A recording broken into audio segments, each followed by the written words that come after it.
किसान भाइयों मैं बताना चाहता हूँ कि मिट्टी जो है वो हमारी खेती-बाड़ी की रीढ़ है, क्योंकि खेत मिट्टी अगर स्वस्थ होगी तभी अच्छा फसल उत्पादन हो पाएगा।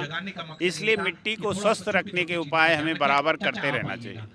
मिट्टी को स्वस्थ रखने के उपाय किसान भाइयों सिर्फ यही है कि हम उसमें अच्छी पकी हुई गोबर की खाद प्रयोग करें, हरी खाद प्रयोग करें और फसल चक्र अपनाएं। फसल अवशेषों को सड़ा करके पका करके फिर उसमें डालें, या विभिन्न प्रकार के जो कंपोस्ट होते हैं जैसे नाडेप कंपोस्ट है, फास्फोसल्फोनाइट्रो कंपोस्ट है, या ऐसी कोई कंपोस्ट जिसमें पोषक तत्व की क्षमता बढ़ाई जा सकती है, उन सब का प्रयोग करने से मिट्टी का स्वास्थ्य सुधरता है।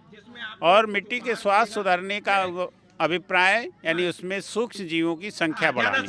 अगर मिट्टी स्वस्थ होगी तो सूक्ष्म जीवों की संख्या अच्छी होगी, और अच्छी सूक्ष्म जीवों की संख्या ही स्वस्थ मृदा का द्योतक है। इसलिए जैसे प्राकृतिक कृषि है और जैविक कृषि है, इन सभी कृषि के पीछे का जो ध्येय है वो यही है कि मिट्टी में सूक्ष्म जीवों की संख्या बढ़ाई जाए, ताकि उससे मिट्टी के पड़े हुए जो पोषक तत्व वो पौधों को उपलब्ध हो सकें। इसी उद्देश्य से मिट्टी में विभिन्न प्रकार के ऐसे खादों का प्रयोग करके और उसके रखरखाव से उसमें सूक्ष्म जीवों की संख्या बढ़ जाएगी, और जितनी ज़्यादा सूक्ष्म जीव उतनी ही मिट्टी स्वस्थ होगी। अतः किसान भाई इन बातों का ध्यान रखेंगे तो निश्चित लाभ होगा।